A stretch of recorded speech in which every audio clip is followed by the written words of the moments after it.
Good day, everyone. Welcome to my channel. Once again, I'm Teacher MD. For this week, the milk that you need to master is to critique a literary selection based on the overall artistic value of its structure and elements. Specifically, you have to learn how to analyze the structure of a given text, identify the figures of speech used in the poem, and point out the literary devices in the poem. Let us look back in our milk.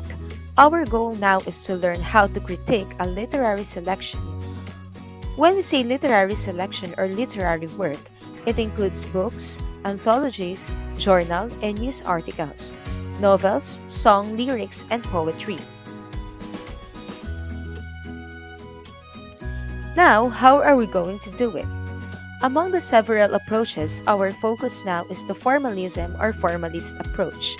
Formalism refers to critical approaches that analyze, interpret, or evaluate the inherent features of a text. These features include not only grammar and syntax, but also literary devices such as meter and figures of speech. The formalist approach reduces the importance of a text's historical, biographical, and cultural context. If the literary work that you will analyze is a poem, its inherent features include figures of speech used, imagery, format, sound, and tone, meter, or rhythm. Literary devices add a specific effect, particularly in writing poems. Literary devices are tools used by writers to hint at larger themes, ideas, and meaning in a story or piece of writing. The most common literary devices are simile, metaphor, imagery, symbolism, and personification. Simile and metaphor are used to compare two objects, but how are they different from one another? Simile is an indirect comparison wherein two unrelated objects are being compared to each other with the use of the words like or as, while metaphor is a direct comparison, whereas a statement in which two objects, often unrelated, are compared to each other. Let us take a look at this poem. What is the title of the poem? Yes, Dreams. How many stanzas do we have? Okay, there are two. And how many lines are there in each stanza? So each stanza has 4 lines. I want you to focus on the third line. Did Langston compare two things here? What are they? Yes, life and broken winged bird. Did he use the words like or as in comparing life and bird? No. Therefore, what device did he utilize? Is it simile or metaphor? The device used is metaphor. It is direct comparison. He did not use like or as. Let us have other examples. He is as brave as a lion. She shines like a diamond. So here we use the words as and like to compare two objects or ideas. How about examples for metaphor? Life is compared to barren field, while the girl's heart is compared to a gold without the use of like or as. Let us move to imagery and symbolism. Imagery engages the senses to deepen the reader's comprehension of what is happening and how to feel about it. While symbolism uses symbols, which can be words, people, marks, locations, or abstract ideas to represent something beyond the literal meaning. When we say senses, these include sense of sight, sound, touch, taste, and smell.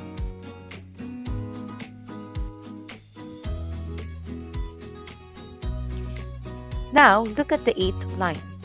Does the line frozen with snow appeal to your senses?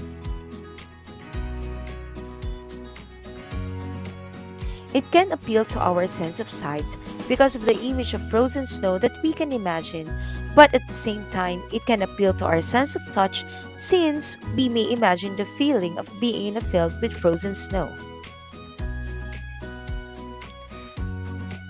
These scents clearly explain the five types of imagery: sight, sound, touch, taste, and smell.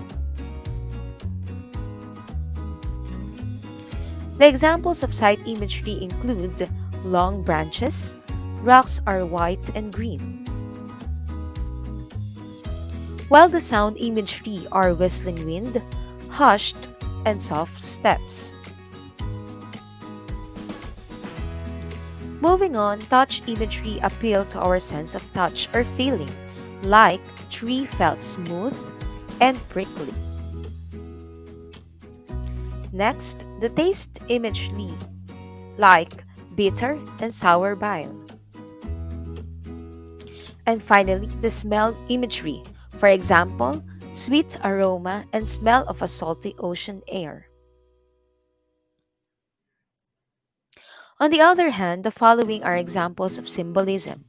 As we all know, red rose symbolizes love and romance, while a rainbow symbolizes hope and promise.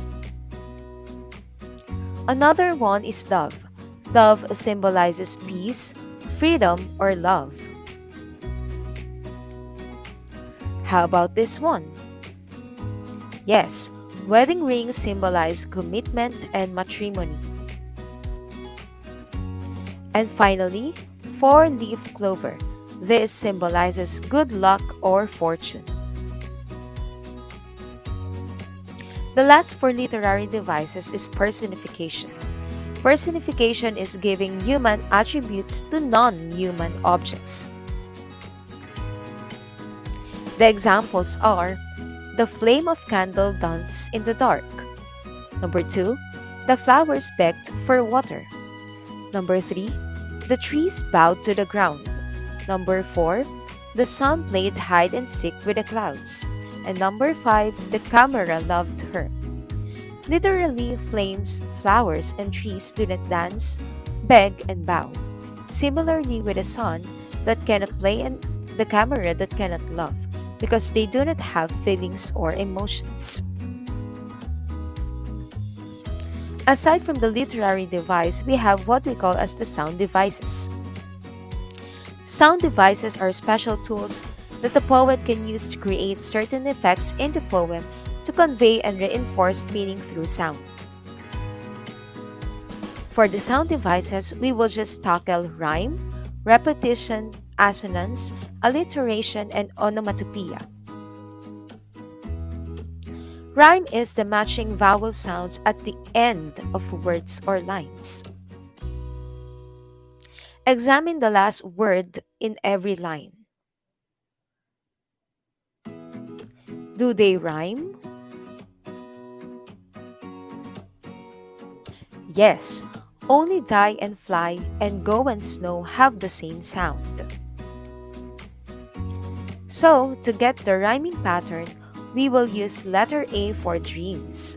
Then, letter B for die since it doesn't rhyme with dreams.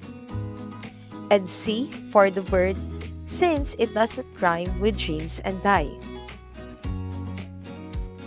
Lastly, we use letter B again because fly rhymes with die. Therefore, it is very important that you know how to pronounce the words correctly to identify whether the words rhyme or not. Number 2 is repetition. Repetition is a repeating of any words, phrases, sentences, or lines within the poem. In the sample poem, the line "Hold fast to dreams" is repeated twice, while the words "for" and "life" are repeated to add effect. Number 3 is assonance. Assonance is the repetition of vowel sounds within words. Take note, vowel sounds.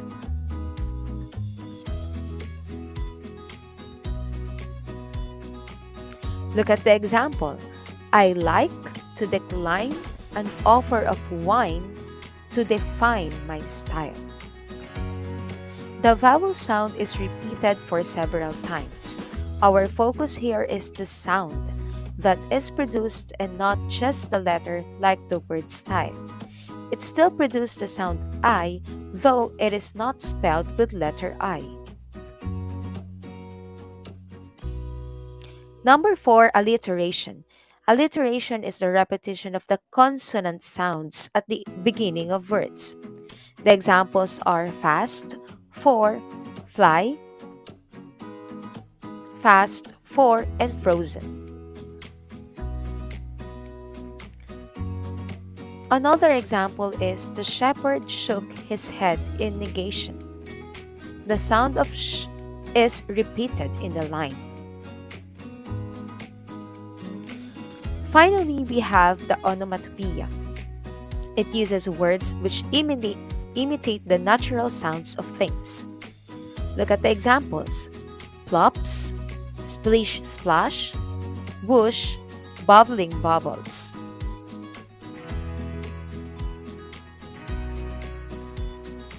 And that's it.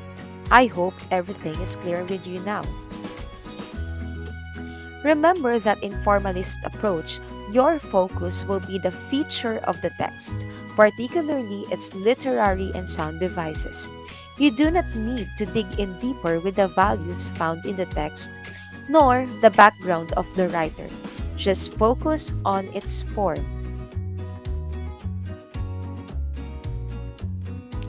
Now, if you want to know how to accomplish the task 4 in your module, watch my video on how to accomplish task 4.